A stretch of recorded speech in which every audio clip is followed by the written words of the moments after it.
हमारा चैप्टर है sets, class 11 का फर्स्ट चैप्टर है। सेट्स होता है a well defined collection of objects. Objects हमारे कुछ भी हो सकते हैं, नंबर्स हो सकते हैं, मंथ नेम्स हो सकते हैं, रिवर्स नेम हो सकते हैं, नॉवल नेम्स हो सकते हैं। वेल डिफाइंड का यहाँ पे हमारा मतलब है कि जो कलेक्शन हम कर रहे हैं ऑब्जेक्ट्स का, वो सभी के लिए एक जैसा चले, पर्सन टू पर्सन वेरी ना करे। Do not vary person to person, सभी के लिए एक जैसा हो, तो उसे हम बोलते हैं well defined collection of objects या सेट्स। किसी भी सेट्स को हम हमेशा कैपिटल अल्फ़ाबेट से डिनोट करते हैं।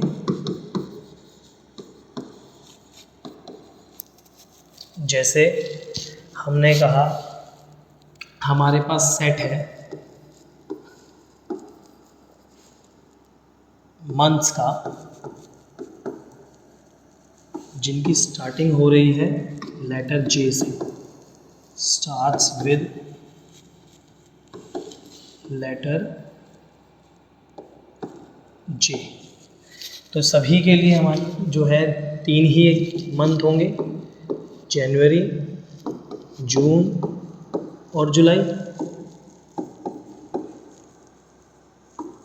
और सेट्स को हम करली ब्रैकेट्स के अंदर शो करते हैं, करली ब्रैकेट्स में। तो ऐसा नहीं हो सकता कि अगर हम बोलें कि मंथ के नाम है जो कि जे से स्टार्ट हो रहे हैं, तो किसी के लिए जनवरी, जून, जुलाई हो, किसी के लिए कुछ हो। ये सभी के लिए सेम रहेंगे, यही 3 रहेंगे, इसीलिए ये क्या है, वेल डिफाइंड है, तो हम इसे सेट कह सकते हैं। आगे देखते हैं। सेट्स को रिप्रेजेंट किया जाता है 2 तरीक़ों से।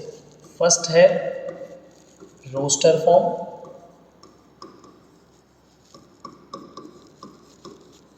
एंड सेकंड है सेट बिल्डर।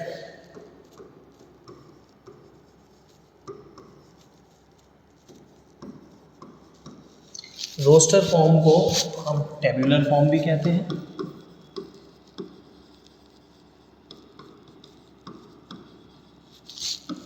देखिए, मान लीजिए आपको बोला कि सेट है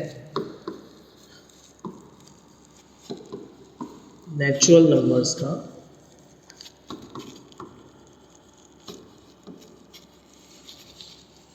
विच are less than 5, which are less than 5।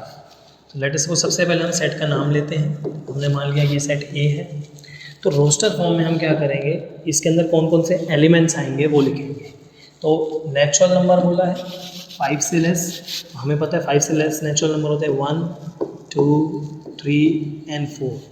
अगर हम इन्हें कर्ली ब्रैकेट्स में डालते हैं तो इसे बोलते हैं रोस्टर फॉर्म, इसे बोलते हैं रोस्टर फॉर्म। अब इसी को अगर हम देखते हैं set builder form, second form हमारी है सेट बिल्डर फॉर्म। तो ये एक तरीके से फॉर्म है जिसमें हम इसको स्टेटमेंट वाइज लिखते हैं। हमें क्वेश्चन दिया गया था set of natural numbers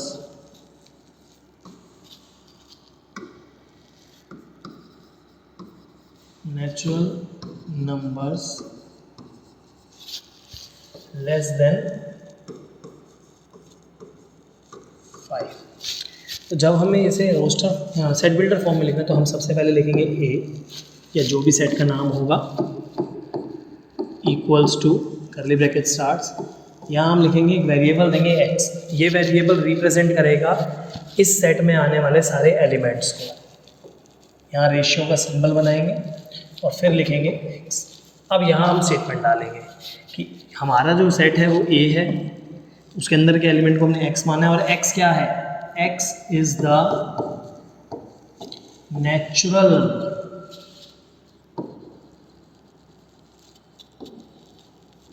less than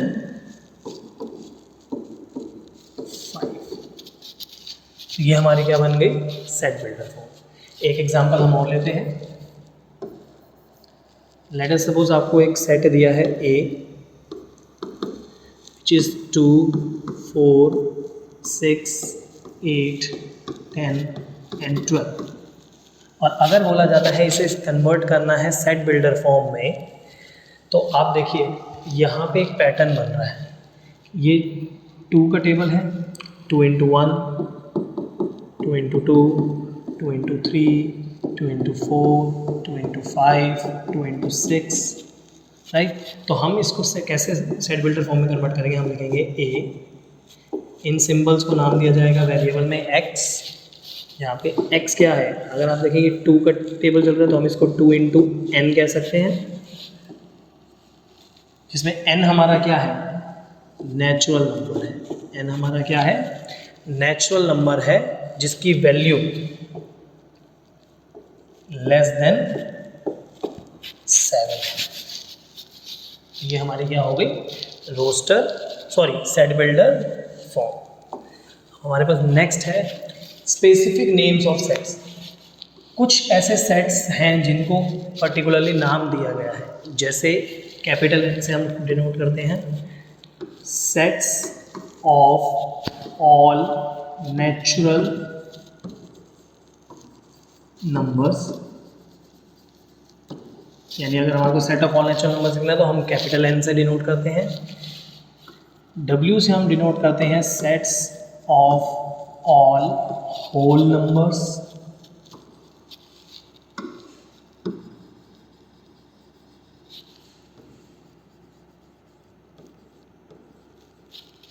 Z से हम शो करते हैं sets of all integers.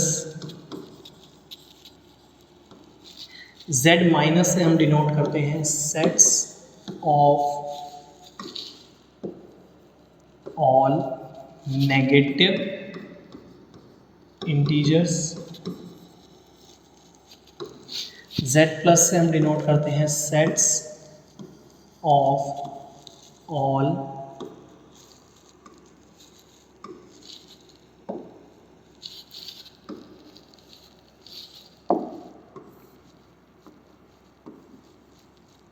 Positive integers.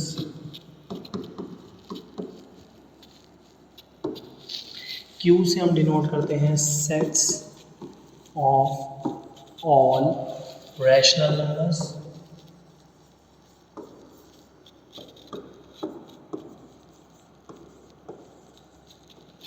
C से हम डिनोट करते हैं sets of all complex numbers.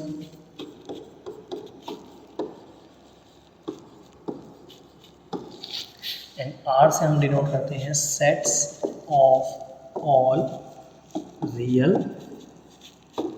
Numbers. तो ये हमारे कुछ स्पेसिफिक सेट्स हैं जिनको हमने ऑलरेडी नाम दिया हुआ है। इसके बाद हमारे पास आता है टॉपिक बिलोंग्स टू और नॉट बिलोंग्स टू। ये बिलोंग्स टू का साइन है,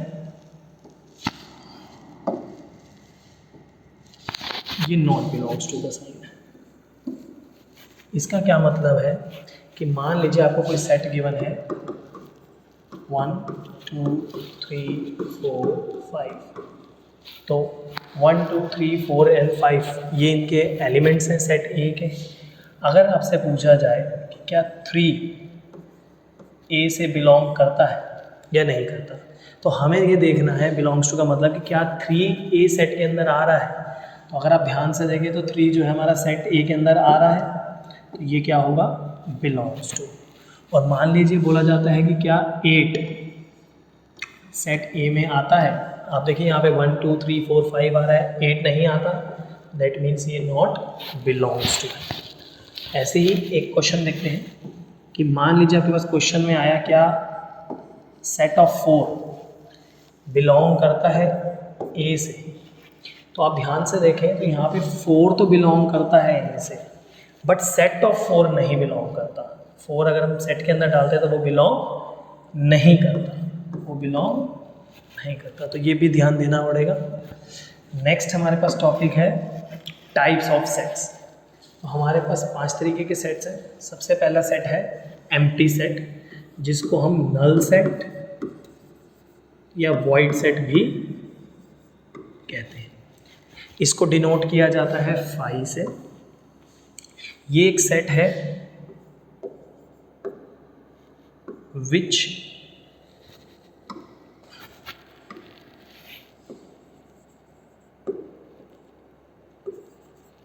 does not contain any element, contain any element, इसके अंदर कोई भी एलिमेंट नहीं आता।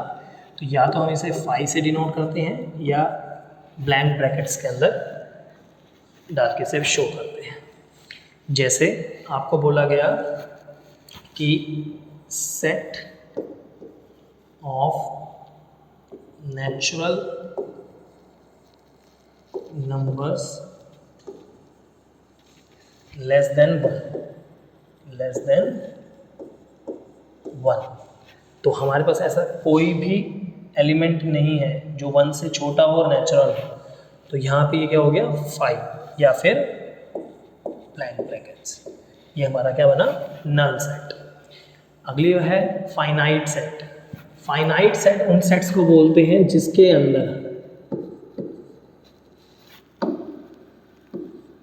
sets which has finite number of elements or countable, finite or countable elements, यानी जिन सेट्स के एलिमेंट्स आप गिन सकते हैं वो हमारे कैसे सेट्स होते हैं फाइनाइट सेट्स। सिमिलरली इसका अपोजिट इनफाइनाइट सेट्स, वो sets which has infinite elements और uncountable elements। जैसे अगर हम एग्जांपल लेते हैं फाइनाइट सेट का कि A एक सेट है जिसमें X जो है नेचुरल नंबर है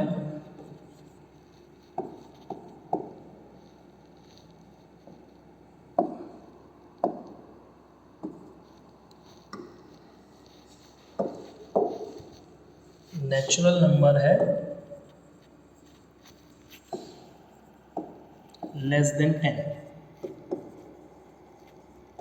तो इसके अंदर हमारे पास एलिमेंट्स आ गए 1 से लेके 9 तक हम काउंट कर सकते हैं। सिमिलरली अब यहाँ पे अगर देखिए, अगर हम कहते हैं कि एक सेट है x where x is the natural number, तो जो नेचुरल नंबर है वो हमारे पास अनकाउंटेबल है, इनफाइनाइट है।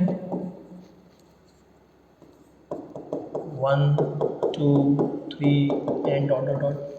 सो ये क्या है हमारा इनफाइनाइट सेट।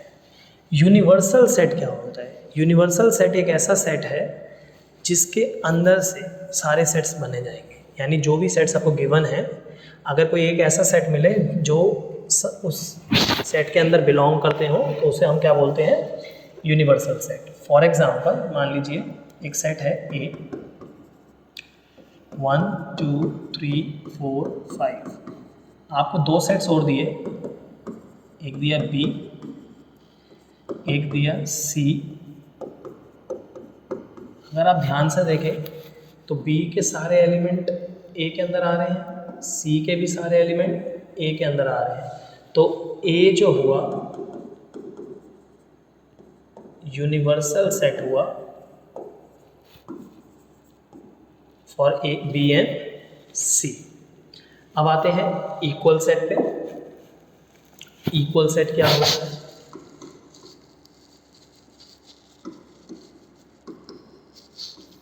देखिए 2 sets are said to be equal sets if they have equal and same elements, यानी जब भी दो सेट्स के अंदर नंबर ऑफ एलिमेंट्स बराबर हो, साथ साथ उनके एलिमेंट्स सेम हो, तो उन्हें हम इक्वल सेट्स कहते हैं। फॉर एग्जांपल एक सेट है ए, एक सेट है बी,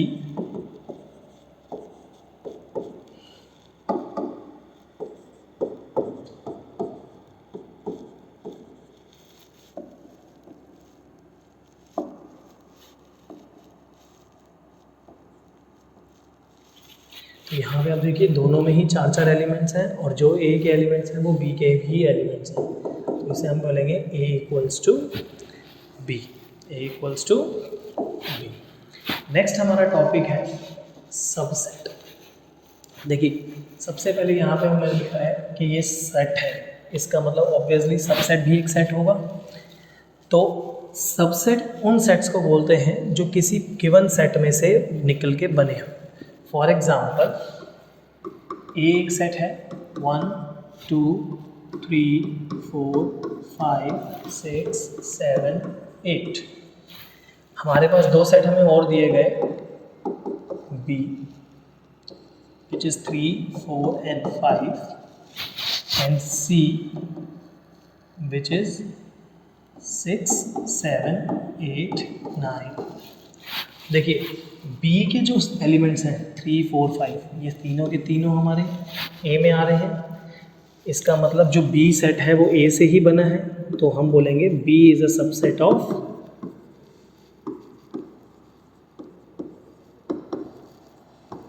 ए। अब अगर यहाँ देखें तो सी में 6 7 8 एलिमेंट्स तो हमारे ए में आ रहे हैं बट 9 नहीं है। इसका मतलब सी जो है वो ए से नहीं बनाया गया, तो ये हो गया C is not a subset of A. अब यहाँ बात करते हैं कि सबसेट का सिंबल क्या होता है। सबसेट का सिंबल होता है ये। तो अगर हम कह रहे हैं B is a subset of A, तो हम लिखेंगे B is a subset of A. और अगर हम कहना चाहते हैं कि C is not a subset of A, तो हम लिखेंगे C is not a subset of A. Right. अब हमारे पास आते हैं नंबर ऑफ सबसेट्स। क्वेश्चन आ जाता है कि कोई सेट आपको गिवन है और आपको बताना होता है नंबर ऑफ सबसेट्स कितने होंगे। तो इसके लिए हमें सबसे पहले चाहिए होता है number of elements of set. Late us suppose अगर हमारे पास एलिमेंट ऑफ सेट m है, तो नंबर ऑफ सबसेट्स हमारे कितने निकलेंगे। इसके लिए फॉर्मूला है हमारे पास 2⁻n। फॉर एग्जाम्पल अगर आपको एक सेट दिया हुआ है a 1 2 3 and 4, तो इसके एलिमेंट कितने हैं 4, तो इसके सबसेट्स कितने निकलेंगे। Number of subsets are 2⁴, that is 16 subsets, that is 16 subsets. अब हमारे को क्या चीज़ें सबसेट्स के बारे में याद रखनी है, points to remember.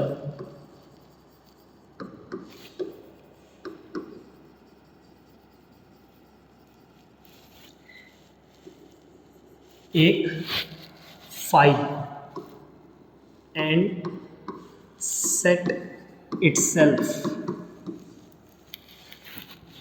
are always a subset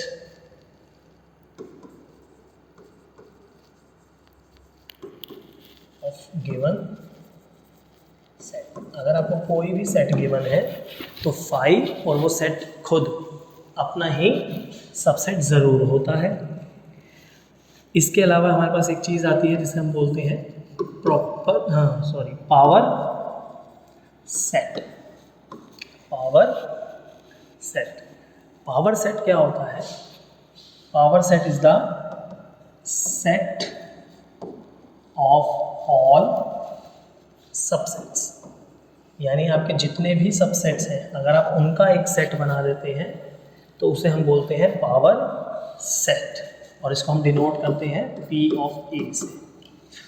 तो अब देखिए क्वेश्चन कई बार पूछता है कि पावर सेट में कितने एलिमेंट्स होंगे, तो number of elements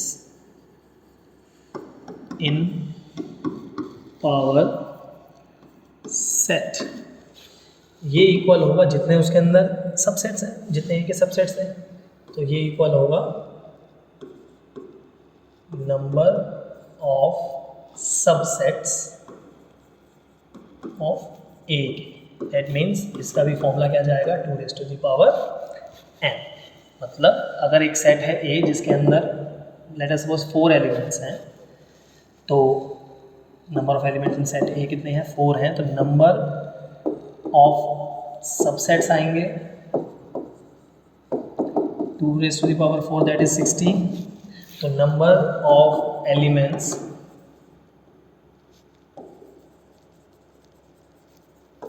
in power set of A ये भी कितना हो जाएगा 60। तो चलिए एक बार हम बना के भी देखते हैं कि हमारे कैसे सबसेट्स कैसे बनते हैं। मान लीजिए आपको एक क्वेश्चन में दिया है कि ए एक सेट है 1 2 3 और आपको बोला गया कि इसके सारे सबसेट्स बताइए। देखिए सबसे पहले तो इसके अंदर सबसेट्स कितने होंगे,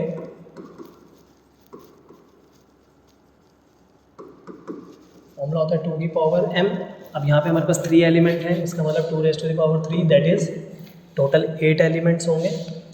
अब इसके अगर मैं सबसेट्स की बात करूँ तो मैंने आपको बताया सबसे पहले 5 सबसेट होता ही होता है।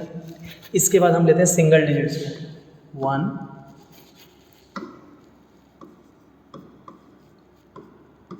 2 3, ये सिंगल डिजिट्स के हो गए। अब अगर हम डबल डिजिट्स की बात करते हैं तो 1 2 1 3 2 3। अगर हम एलिमेंट्स को आगे पीछे करते हैं तो उससे सेट्स में कोई फ़र्क नहीं पड़ता, इसलिए 1 2 1 3 2 3 और लास्ट हमारे पास 1 2 3 4 5 6 7 हो गए और लास्ट हमारा इटसेल्फ वाला आ जाएगा।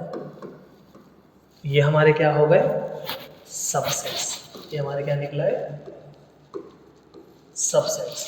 अब अगर इन्हीं सबसेट्स को 5 1 2 3 1 2 1 3 2 3 1 2 3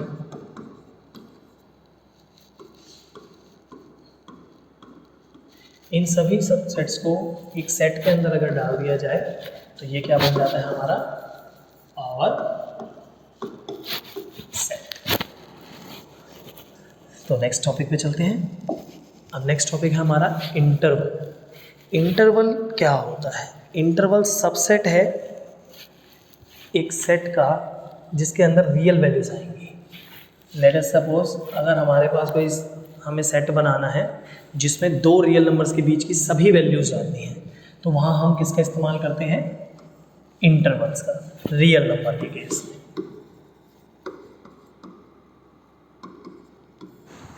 हमारे पास 4 तरीके के इंटरवल्स होते हैं। First is open interval,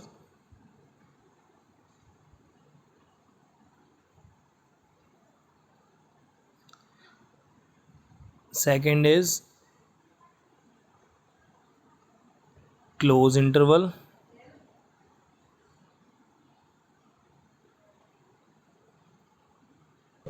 third one is semi open interval,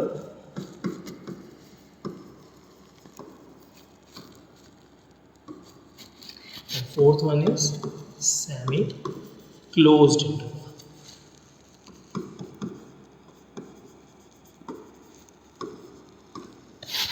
अगर देखिए मान लीजिए मैं कहता हूँ इसके अंदर जो अंदर वैल्यू आ रही है वो x है और वो लाई कर रही है 1 और 5 के बीच में, तो अगर वो ओपन इंटरवल है दैट मीन्स वो 1 से ग्रेटर है 5 से लेस है। क्लोज इंटरवल बोल रहे हैं मतलब 1 के बराबर या उससे बड़ी है, 5 के बराबर या उससे छोटी है। सेमी ओपन इंटरवल कह रहे हैं, इसका मतलब 1 से बड़ी है लेकिन 5 के बराबर या उससे छोटी है। और अगर हम कहते हैं सेमी क्लोज है दैट मीन्स 1 के बराबर या उससे बड़ी है और 5 से छोड़। तो ये हमारे पास इंटरवल्स होते हैं। नेक्स्ट टॉपिक हमारा यूनियन ऑफ सेट्स। मान लीजिए अगर आपको दो सेट्स दिए होंगे ए और बी, तो यूनियन हमारे पास हुआ ए यूनियन बी। ये यूनियन का साइन है, अगर दो सेट्स के बीच में लगता है तो इसका मतलब है कि एक ऐसा सेट जिसमें ए के भी एलिमेंट्स आएंगे और बी के भी आएंगे, यानी अ set which contain elements of both A और बी। लाइक फॉर एग्जांपल आपके पास एक सेट है 1 2 3, एक सेट है बी 3 4 5, तो ए यूनियन बी हमारे पास आएगा 1 2 3। अब 3 रिपीट हो रहा है तो हम रिपीट नहीं करेंगे, 4 and 5। This is called union, this is called A union B. अगर हम बात करें तो यूनियन की हमारे पास कुछ प्रॉपर्टीज़ होती हैं। पहला है कॉम्यूटेटिव लॉ। कॉम्यूटेटिव लॉ का मतलब है कि हम ए यूनियन बी करें तो भी वही आंसर आएगा और बी यूनियन ए करें तो भी वही आंसर आएगा। फिर हमारे पास लॉ है एसोसिएटिव लॉ। इसमें क्या होता है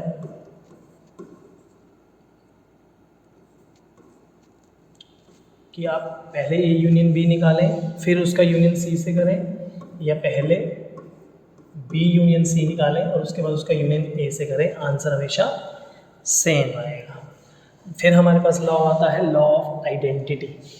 लॉ ऑफ आइडेंटिटी इसका कहने मतलब है कि अगर हम ए का यूनियन फाई के साथ निकालते हैं तो आंसर क्या आएगा, अगेन ए आएगा। आंसर क्या आएगा, ए। फिर हमारे पास आता है इडेम्पोटेंट लॉ। इडेम्पोटेंट लॉ हमारा कहता है कि अगर हम ए का यूनियन ए के साथ ही निकालें तो हमारे पास आंसर वापस ए ही आएगा।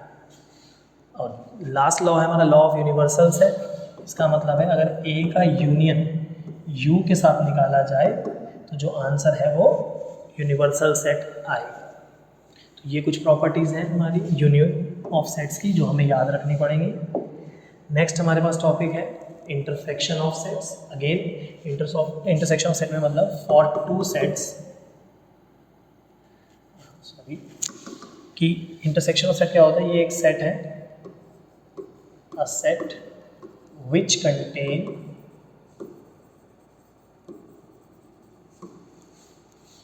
कॉमन एलिमेंट्स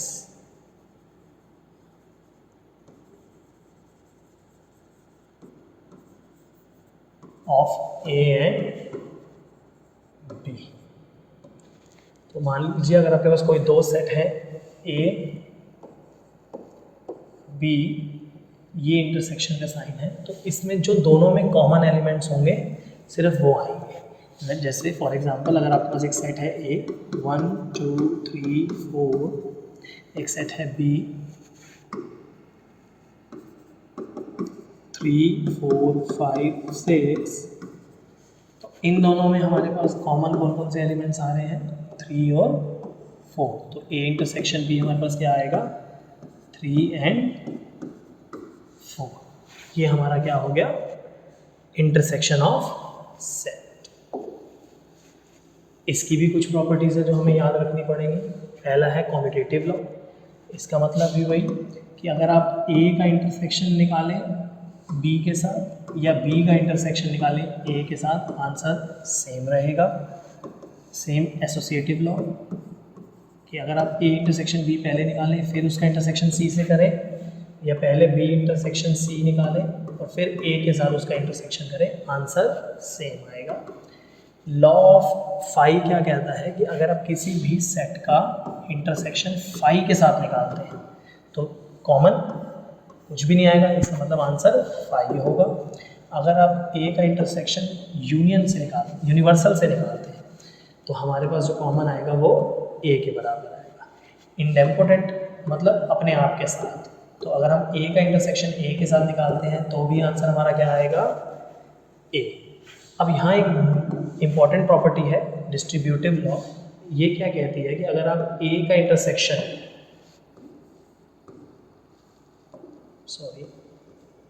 ए का इंटरसेक्शन निकालते हैं बी यूनियन सी के साथ, तो वो कैसे निकलेगा? वो निकलेगा ए इंटरसेक्शन बी, फिर ये union, then A intersection C. ये प्रॉपर्टीज़ बहुत इंपॉर्टेंट हैं जो आपको याद रखनी है सम्स करते टाइम। नेक्स्ट टॉपिक हमारे पास है वेन डायग्राम। वेन डायग्राम हमारे पास क्या होता है? वेन डायग्राम एक मेथड है जिसमें हम डायग्रामेटिकली सेट्स को रिप्रेजेंट करते हैं। इसके लिए हम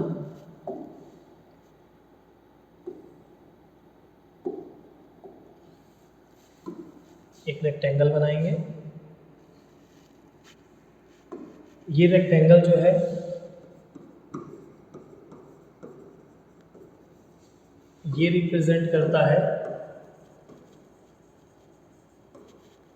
यूनिवर्सल सेट को,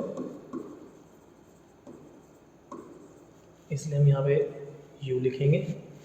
अब इसके अंदर मान लीजिए अगर आपको कोई एक सेट शो करना है A, let us suppose universal set एक है 1 2 3 4 5 एंड 6, और ए एक सेट है आपके पास 1 2, तो ये इसी के अंदर लाई करेगा। ये आपका सेट हो गया ए, जिसके अंदर आपके एलिमेंट है 1 एंड 2, और बाकी के जो एलिमेंट्स हैं वो इसके से बाहर, क्योंकि वो इसमें लाई नहीं कर रहे। तो ये हमारे पास क्या हो गया? वेन डायग्राम हो गया, रिप्रेजेंटेशन होगी सेट ए की। इसके बाद हमारे पास है difference of set. Difference of set का मतलब है दो सेट्स का सब्ट्रैक्शन। अब दो सेट्स को सब्ट्रैक्ट हम कैसे करते हैं? बहुत इजी टॉपिक है।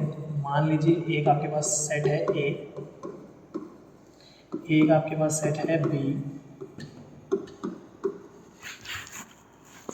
एक सेट है हमारे पास बी, और हमारे को इसका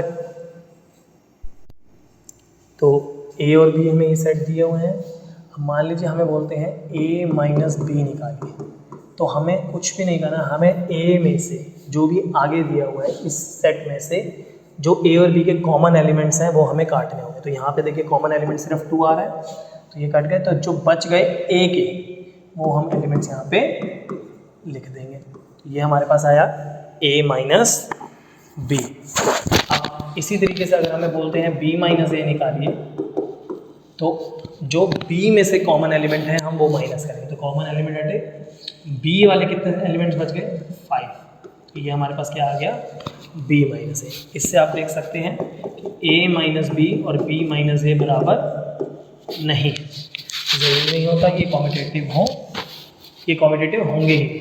अब इसी को अगर हम रिप्रेजेंटेशन वेन डायग्राम से करें,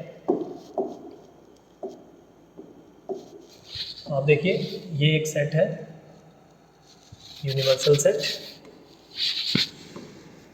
अब ये एक सेट हमने बनाया ए, ये एक सेट हमने बनाया बी। हमने इसे बीच में एक कॉमन पार्ट रखा क्योंकि इसमें कुछ कॉमन भी है। तो अगर हम ए माइनस बी की बात करते हैं, अगर हम इसमें ए माइनस बी की बात करते हैं, तो आप ध्यान से देखिए कि ए माइनस बी का मतलब है ए के एलिमेंट हो और कॉमन वाले हट जाए, मतलब ये। और अगर हम बी माइनस सी की बात करते हैं, सॉरी बी माइनस ए की बात करते हैं, मतलब बी में से ए वाले एलिमेंट हटाने हैं।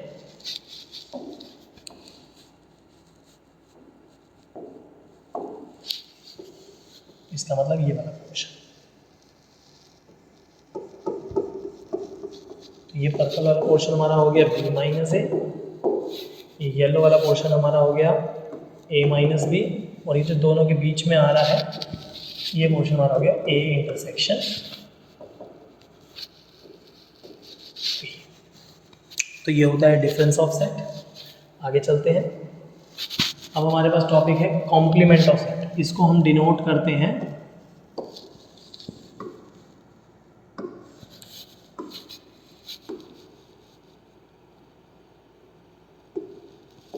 इसको हम डिनोट करते हैं ए बार डैश से। अब कॉम्प्लीमेंट का क्या मतलब होता है कि set of all the elements of universal set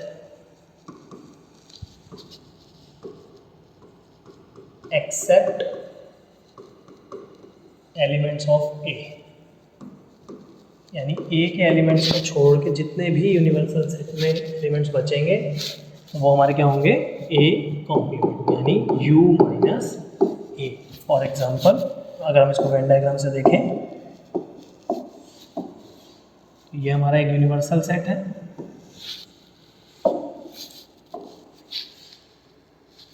ये हमारा एक सेट है ए। तो अगर इसके एलिमेंट्स को छोड़ के बाकी हम उठाएं, ये पोर्शन, ये हमारा सारा क्या है, ए कॉम्प्लीमेंट। अब कॉम्प्लीमेंट की भी कुछ हमारे पास प्रॉपर्टी होती है, जैसे कॉम्प्लीमेंट लॉ। कॉम्प्लीमेंट लॉ हमारा क्या कहता है, ए और ए कॉम्प्लीमेंट का इंटरसेक्शन, ए कॉम्प्लीमेंट हमारा क्या होता है, फाई, और ए कॉम्प्लीमेंट का यूनियन क्या होता है, universal set. Law of double complement क्या कहता है कि अगर आप किसी सेट का कॉम्प्लीमेंट करें जो आंसर है उसका फिर से कॉम्प्लीमेंट करें, तो वो वापस हमारा सेट बन जाएगा। फिर हमारे पास है law of empty set. Empty set मतलब फाई, तो ये कहता है फाई कॉम्प्लीमेंट अगर हम करते हैं तो वो हमारा इक्वल होता है यूनिवर्सल सेट के। और नेक्स्ट लॉ है हमारा लॉ ऑफ यूनिवर्सल सेट। ये कहता है कि अगर हम यूनिवर्सल सेट का कॉम्प्लीमेंट करते हैं तो हमारा आंसर क्या आता है, फाई। इसके बाद जो हमारा नेक्स्ट लॉ है, बहुत इंपॉर्टेंट लॉ है, इसका नाम है डी मॉर्गन्स लॉ। इसमें हमारे पास दो कंडीशंस हैं कि अगर हम ए यूनियन बी का कॉम्प्लीमेंट करते हैं तो वो हमारा इक्वल होता है A complement intersection B complement के। और सेकंड पॉइंट क्या है कि अगर हम ए इंटरसेक्शन बी का होल कॉम्प्लीमेंट करते हैं तो वो हमारा इक्वल आता है A complement union B complement के।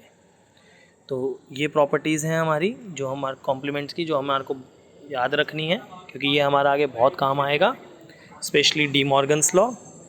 और यहाँ हमारा जो है बेसिक कंसेप्ट पूरा क्लियर हो गया है इस चैप्टर का। और अगली वीडियो में फिर हम इसकी एक्सरसाइज करेंगे। होप आपको सब कुछ समझ आया होगा। अगर किसी को कोई भी डाउट आता है तो वो कमेंट सेक्शन में कमेंट डाल सकते हैं, उस पर भी अलग से वीडियो बना दी जाएगी। Thank you.